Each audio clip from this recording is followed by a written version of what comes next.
ಬೇಕು ಬೇಕೇ ಬೇಕು ಬೇಕೇ ಬೇಕು ವೇತನ ಪರಿಷ್ಕರಣೆ ಆಗಲೇಬೇಕು ವೇತನ ಪರಿಷ್ಕರಣೆ ಆಗಲೇಬೇಕು ವೇತನ ಪರಿಷ್ಕರಣೆ ಆಗಲೇಬೇಕು ಕಾರ್ಮಿಕರನ್ನು ಕಾಯಂಗೊಳಿಸಲೇಬೇಕು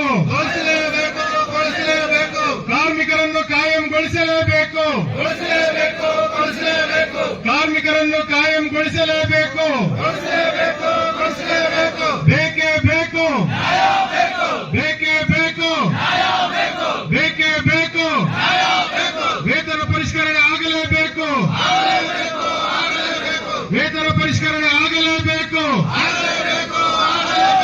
ಕಾರ್ಮಿಕರನ್ನು ಕಾಯಂಗೊಳಿಸಲೇಬೇಕು ಕಾರ್ಮಿಕರನ್ನು ಕಾಯಂಗೊಳಿಸಲೇಬೇಕು ಎಲ್ಲಿಯವರೆಗೆ ಹೋರಾಟ ಎಲ್ಲಿಯವರೆಗೆ ಹೋರಾಟ ಎಲ್ಲಿಯವರೆಗೆ ಹೋರಾಟ ಎಲ್ಲಿಯವರೆಗೆ ಹೋರಾಟ ವೇತನ ಪರಿಷ್ಕರಣೆ ಆಗುವವರೆಗೂ ಬಿಡುವುದಿಲ್ಲ ಯಾತಕ್ಕಾಗಿ ಹೋರಾಟ ಯಾತಕ್ಕಾಗಿ ಹೋರಾಟ ಎಲ್ಲಿವರೆಗೆ ಹೋರಾಟ ಎಲ್ಲಿವರೆಗೆ ಹೋರಾಟ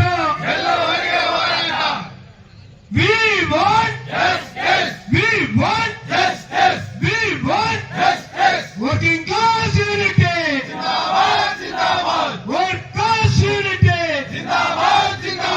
work class unity ಒಂದೇ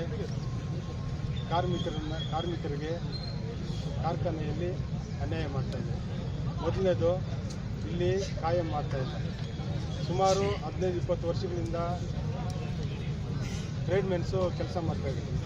2006ರಲ್ಲಿ ಒಂದು ಸ್ಕೀಮ್ ಮಾಡಿದ್ದಾರೆ.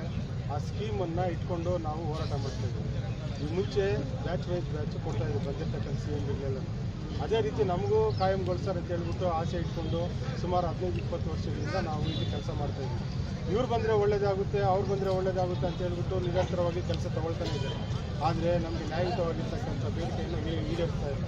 ಅದಾದ ನಂತರ 2017ರಲ್ಲಿ ಒಂದು ಒಪ್ಪಂದವನ್ನು ಮಾಡಿರ್ತೀವಿ. ಆ ಒಪ್ಪಂದ ಈಗ ಆಗಲೇ 2023 ಮಾರ್ಚ್ಗೆ ಮುಗಿದಿದೆ. 2024 ಮಾರ್ಚ್ಗೆ ಮುಗಿದಿದೆ. ಆ ಒಂದು ಒಪ್ಪಂದವನ್ನು ಮತ್ತೆ ನೂತನವಾಗಿ ಮಾಡಬೇಕಾಗಿದೆ. ವೇತನ ಪರಿಷ್ಕರಣೆ ಅಂತ ಹೇಳ್ಬಿಟ್ಟು ಮಾಡಬೇಕಾಗಿದೆ. ಈಗಾಗಲೇ ಒಂದು 8-9 ತಿಂಗಳಾಗಿದೆ ಒಪ್ಪಂದ ಮುಗಿದು. ಆಡಳಿತ ಮಂಡಳಿಗೆ ನಾವು ಈಗಾಗಲೇ ಪತ್ರವನ್ನು ಕೊಟ್ಟಿದ್ದೀವಿ. ಆದಷ್ಟು ಬೇಗ ನಮ್ಮ ಬೇಡಿಕೆಯನ್ನು ಬಗೆಹರಿಸ್ಕೊಡಿ, ನಮ್ಮ ಒಂದು ಕಾರ್ಮಿಕರ ಆಸೆಯನ್ನು ನೆರವೇರಿಸ್ಕೊಡಿ ಅಂತ ಹೇಳ್ಬಿಟ್ಟು ಕೇಳಿದ್ದೀವಿ. ಯಾವುದೇ ಒಂದು ಕಾಯಂಗೊಳಿಸೋದು, ಎರಡನೇದು ಬಂದು ವೇತನ ಪರಿಷ್ಕರಣೆ ಮಾಡಿಕೊಡ್ಬೇಕಂತ ಹೇಳ್ಬಿಟ್ಟು ಇಟ್ಟಿದ್ದೀವಿ. ಒಂದು ಬೇಡಿಕೆಗಳನ್ನು, ಆ 2 ಬೇಡಿಕೆಗಳನ್ನು ಆಡಳಿತ ಮಂಡಳಿ ಇನ್ನೂ ಮಾಡಿಕೊಡ್ತಾ ಇದ್ದೀವಿ. ಸರ್, ಹೊರ ರಾಜ್ಯದವ್ರನ್ನ ತಗೊಳ್ತಾ ಇದ್ದಾರೆ, ಸ್ಥಳೀಯರನ್ನು ತಗೊಳ್ಬೇಕಂತ ಹೇಳ್ಬಿಟ್ಟು ನಾವು ಕೇಳ್ತಾ ಇದ್ದೀವಿ. 2006ರಲ್ಲಿ ಒಂದು ಸ್ಕೀಮ್ ಮಾಡಿದ್ದಾರೆ. ಇಲ್ಲಿರ್ತಕ್ಕಂಥ ಆಡಳಿತ ಮಂಡಳಿನೇ ತೊಗೊಂಡಿದ್ದಾರೆ, ಬ್ಯಾಚ್ ವೈಸ್ ಬ್ಯಾಚ್ ತೊಗೊಂಡಿದ್ದಾರೆ. ಆ ಒಂದು ಸ್ಕೀಮ್ ಮುಖಾಂತರ ನಮ್ಮನ್ನು ತೊಗೊಳ್ತಾರೆ ಅಂತ ಹೇಳ್ಬಿಟ್ಟು ನಾವು ಆಸೆಯಿಂದ ಕೆಲಸ ಮಾಡ್ತಾ ಇದ್ದೀವಿ. ಉತ್ಪಾದನೆಯಲ್ಲಿ ಭಾಗವಹಿಸಿದ್ದೀವಿ.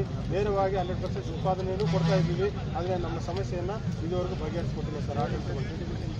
ಸರ್, 3,000 ಜನ ಪ್ರತಿಭಟನೆಯಲ್ಲಿ ಭಾಗವಹಿಸಿದ್ದೀವಿ ಸರ್. ಲೇಡೀಸು ಒಂದು 200 ಜನ ಭಾಗವಹಿಸಿದ್ದೀವಿ ಸರ್. ನಮಗೆ ನ್ಯಾಯ ಸಿಗೋವರೆಗೂ ಪ್ರತಿಭಟನೆ ಮಾಡ್ತೀವಿ. ನ್ಯಾಯ ಸಿಗೋವರೆಗೂ ಸರ್, ಎಷ್ಟು ದಿವಸನಾದರೂ ಆಗುತ್ತೆ. ನಮ್ಮ ಹೆಸರು ಸೋಮಪ್ಪ, ನಾವು ಜಾಯಿಂಟ್ ಸೆಕ್ರೆಟರಿ ಆಗಿದ್ದೀವಿ ಸರ್.